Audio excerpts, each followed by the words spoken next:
जय माताजी सौने। हूँ छुं आपनो ब्रिજરાજદાન ગઢવી। થોડાક દિવસોથી એક જે વિવાદ ચાલી રહ્યો છે, એક ભાઈ એમના સંસ્કાર મુજબ જેમ આવે એમ બોલી રહ્યા છે। હું મારા સંસ્કાર મુજબ જવાબ દઈશ। એના સંસ્કાર એના સ્ટેજ ઉપરથી એના અંગત જીવનથી બધા આપ વાકેફ છો, મારે આપ સૌને કંઈ કહેવાની જરૂર નથી, પણ મારા જે સંસ્કાર છે એમને હું એવી રીતે જવાબ દઈશ। એમણે એમ કીધું કે સોનલમાના મંદિરે સમાધાન થયા પછી સોનલમાનો એણે માન ન રાખ્યું, સમાધાનનું માન ન રાખ્યું। તો પહેલી વાત એક કહી કરી દઉં કે 2 વર્ષ એ વાતને વીતી ગયા છે। 2 વર્ષમાં કે મારી આટલા વર્ષોની આ કારકિર્દીમાં તમે કોઈ દિવસ ક્યારેય પણ મને ક્યાંય જોયો કોઈ કલાકારને બીજાની સાથે વિવાદમાં કે કોઈ પણ જાતના બીજા વિવાદમાં મને જોયો કોઈ દિવસ ન બને। હું કોઈ વિવાદમાં ક્યારેય પણ પડવાવાળો માણસ જ નથી। હું આ બધી બાબતથી બહુ પર રહેવાવાળો માણસ છું। આ ભાઈ છે ને એણે ખૂબ મારા ચાળા સમાધાન પછી કર્યા છે, પણ જેટલા સહન થતું હતું ત્યાં સુધી સહન કર્યું છે। પછી સહન થાય એવું નહોતું એટલે જવાબ દેવો ખૂબ જરૂરી હતો અને એને જ દીધો છે। આ પાક્કું હજી કહું છું કે 2025નું એને જ કીધું છે મેં। એમાં હજી હું કહું છું, રિપીટ એન્ડ રિપીટ કહું છું કે એને જ કીધું છે અને એને જે મજા આવે એને એ છૂટ છે। એને બહુ મોરે મોરાનો શોખ છે, તો એને છુપા એના એડ્રેસ રાખવા પડે છે, એને છુપી રીતે રહેવું પડે છે। હું જ્યાં રહું છું, જે જગ્યાએ રહું છું, જગ જાહેર રહું છું। અને બીજું હું 50-50ના ટોળા લઈને નીકળવા વાળો માણસ નથી। હું એ બીકણ માણસ નથી।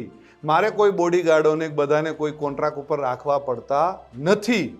આપણે રાખવા પડે છે। આપણે 50-50 100 જણાને છેલ્લા કાર્યક્રમમાં આપણે 200 જણાને લઈને ગયા હતા, એ ખ્યાલ છે ને?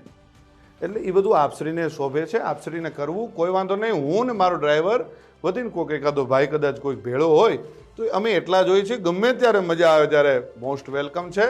હું ઈશ્વરદાનનું લોહી છું ને મને મારા બાપનું લોહી છું એનું ગર્વ છે। આપને જે હશે આપને મુબારક। આપ શું કહેવાઓ છો અને ગુજરાતના મીડિયામાં આપ શું કહેવાઓ છો એ ખ્યાલ છે।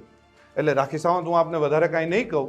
રહી વાત હું જુવાનિયાને બગાડું છું એવું આપશ્રીનું કેવું થાય છે, તો પહેલી વાત એ કરી દઉં કે દુનિયા આખીને ખબર છે કે હું દુનિયાને વ્યસન મુક્ત કરાવું છું।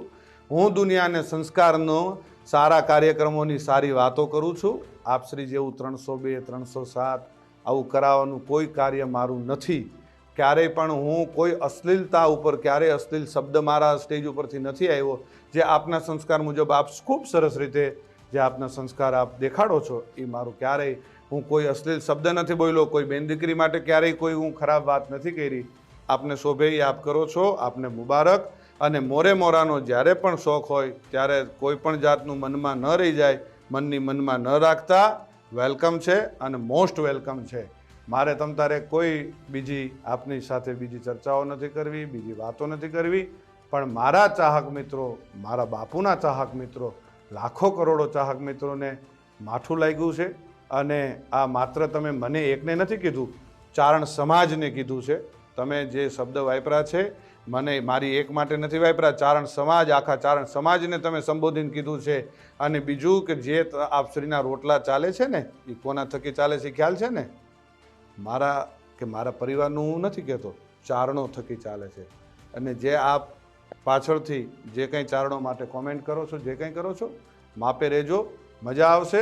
બાળકોને બાયું ચડાવવાની કે જુવાનિયાને બાયું ચડાવવાની શીખવાડવાની વાત કરો છો તો એ તમે ઓલો બાળક જે આવીને બોલે છે એ કોણ? એ કોઈને ખબર પડે? એ સ્ક્રિપ્ટેડ છે આ બધું, એ નથી ખબર પડતી?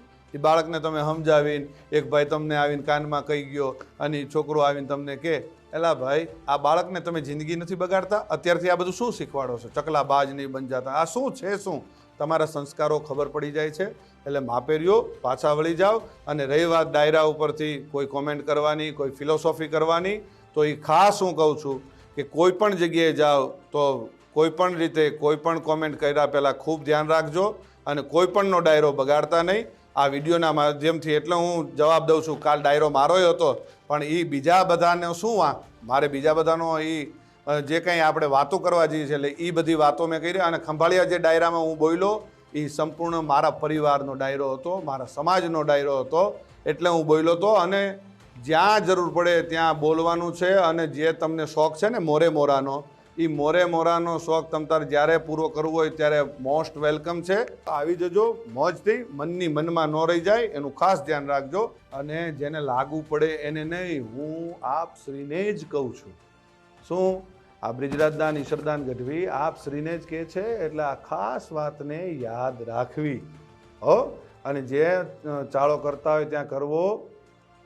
જૂનો રાપ ન છેડીએ એમાં જાગે કોક જડાગ. જે રાફડા કદાચ શાંત હોય એમાં હાથ ન નાખવા કે આમાં આપણે, અને ઝેરનું પારખું નકો જોવું હો. છોટો ઉંમર હોય પણ નાગ ન છેડીએ, અને ઝેરનું પારખ્યું નકો જોવું. નાગના ચાળા ન હોય, નાગના બચ્ચાના ચાળા ન હોય. અને હું ઈ માનું સંતાન છું. આ કાયમ યાદ રાખવું કે જેના આપણે નામને, આપણે જે દુનિયામાં એના નામના એના ગુણગાન ગાઈએ છીએ ને, એ જ માનું હું સંતાન છું. એટલે કાયમ યાદ રાખવું. અને રહી વાત સિસ્ટમની, તો ભાઈ સિસ્ટમ અમારી શું છે એ આખી દુનિયાને ખબર છે. અને મારા બાપુજી વખતથી અમારી સિસ્ટમ ચાલી આવે છે. આપની સિસ્ટમ અમારામાંથી આવેલી છે, એ ભૂલી ગયા છો આપ? શું સિસ્ટમ? અને અમારી કોપીઓ કરીને તમારે જીવન જીવવું છે. એટલે એ બધી વાતમાં રહેવા દો. ને રહી વાત 2025ની, તો આપશ્રી બોલ્યા હતા કે 2025માં હું કાર્યક્રમો બંધ કરી દઈશ. હું સિલેક્ટેડ એટલે શું? કેવી રીતે તમે સિલેક્ટ કરશો? આનો લેવાનો, આ જ્ઞાતિનો લેવાનો, આ જ્ઞાતિનો પૈસાથી? જ્યાં જઈએ ત્યાં સંબંધો બગાડીને આવીએ છીએ, નથી ખબર? ગમે એને ત્યાં મોઢા બગાડીને આપણે રૂપિયા લઈને સંબંધ બગાડીને આવીએ છીએ, નથી ખ્યાલ?